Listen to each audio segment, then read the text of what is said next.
friends! Hi friends! Today we're reading Cinderella. Once upon a time, there was a gentleman who took for his second wife the proudest woman that ever was seen. She had 2 daughters who were just like her in every way, bad disposition and all. The husband had a young daughter of his own, but she was sweet and good. She took after her mother, who had been the best in the world.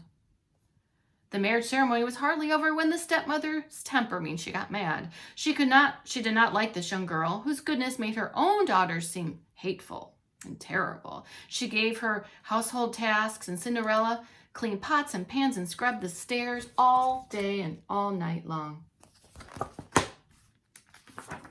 Cinderella slept on a straw pallet, a straw mattress, in a miserable part of the top of the house. Her sisters lay on beds of the latest, most beautiful fabrics. The poor girl put up with everything. She dared not complain even to her father. He would only have scolded her because he was tied hand and foot to his wife's apron strings. When her work was done, Cinderella would creep over to the chimney corner and sit there in the ashes, earning for herself the nickname Cinderseat, which means Cinderella. There's the fancy beds of the sisters, and there's Cinderella sitting by the fire. Probably getting cozy by the fire after all her work. Now it happened the king's son was to give a ball. He invited everyone, who was anyone, including the 2 young ladies, and they were delighted with themselves, busy as you please, choosing their costumes and hats to go with them. More work for Cinderella. She had to iron and get all the clothes ready. "I shall wear the cherry red velvet," said the older sister. "As for me," said the younger, "I have nothing to wear but my usual, and I shall wear my cloak of flower gold and my diamond bracelet." So there Cinderella had to get them ready for the ball. Do you think Cinderella was going to the ball, friends? At last the happy day arrived. They departed, and Cinderella followed them with her eyes as long as she could. When she could no longer make them out, she began to cry. She was sad. Well, it was the tears that her fairy godmother found her. "Why, what is the matter, my child? I wish, oh, I wish, oh, I wish." Now, Cinderella's godmother was really a fairy, and she said to her, "You wish you could go to the ball?"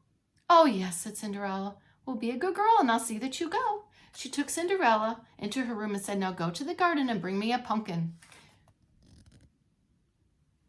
Cinderella found the biggest, most beautiful pumpkin. How on earth could a pumpkin take her to the ball? Cinderella could not guess.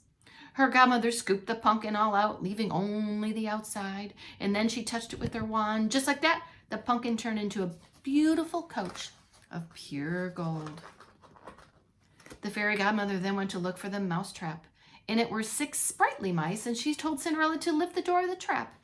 Each mouse scampered out, and she trapped him with her wand. Each mouse was instantly turned into a magic spirited horse. They were all a fine set of 6 beautiful horses. Now for the coachman who would drive the coach. I'll go and see if there's a rat in the rat trap. We can make a coachman out of him. You are right, said the fairy godmother. Go see. Cinderella brought the rat trap. In it were 3 plump rats. The fairy chose the one that had the most handsome whiskers. She touched him with her wand, and there was a lovely coachman in charge of driving the coach. Then the fairy godmother said to Cinderella, "Go now into the garden and bring the watering pot. You will find 6 lizards. Bring them to me." Cinderella had hardly fetched the lizards. Oh, let's see what happens. When her godmother turned them into 6 footmen, they helped with the carriage, who hopped up behind the carriage in their fancy clothes and held on as if they had nothing else to do in their life. Oh. Then the fairy said to Cinderella, "There now, that will take you to the ball. Are you pleased?" "Oh, yes, but must I go in my rags?" Her fairy godmother had scarcely touched Cinderella with her wand when her rags changed into a gown of gold and silver with beautiful rubies and pearls and diamonds, all jewelry. Then she gave her a pair of little glass slippers, the prettiest in the whole world. And Cinderella went to the ball.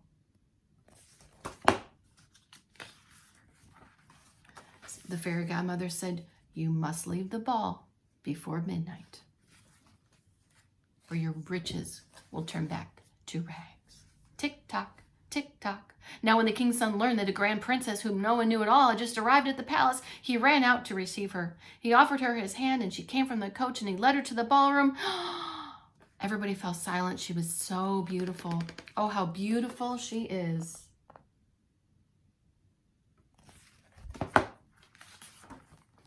king himself, old as he was, could not take his eyes off of her and whispered to the queen how beautiful and charming she was. There was a beautiful feast served, but the prince did not taste a bit. He was so interested in gazing at the beautiful Cinderella. Cinderella went to sit near her stepsisters and paid them 1,000 courtesies. She shared with them some oranges and lemons, which the young prince had given her. The sisters were completely surprised. They did not recognize her at all.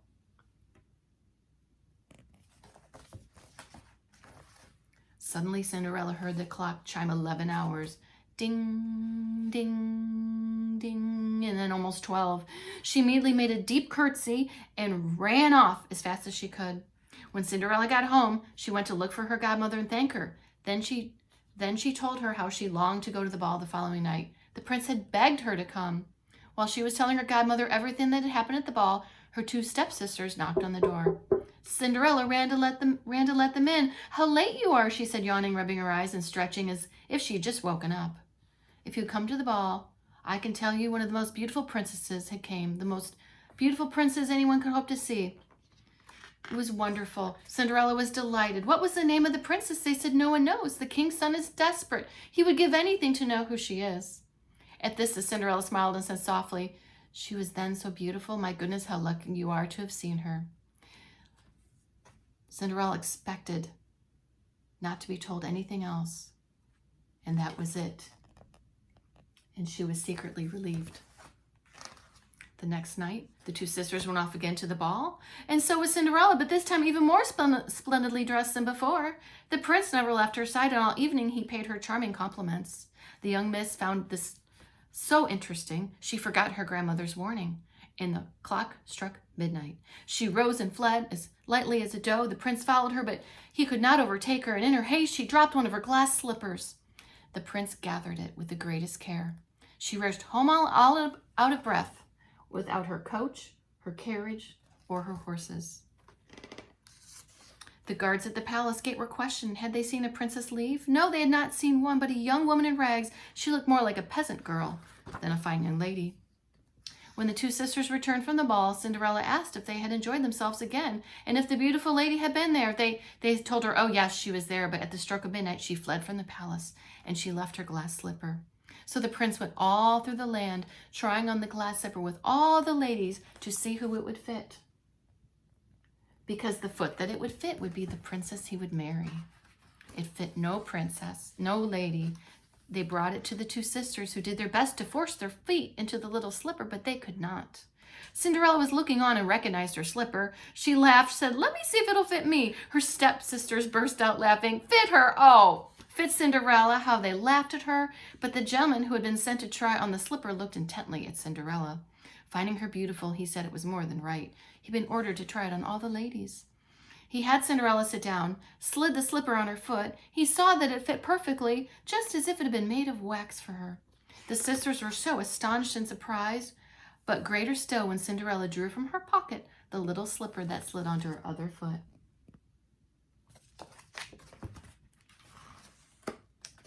And Cinderella and the prince got married and lived happily ever after. And we all say, the end.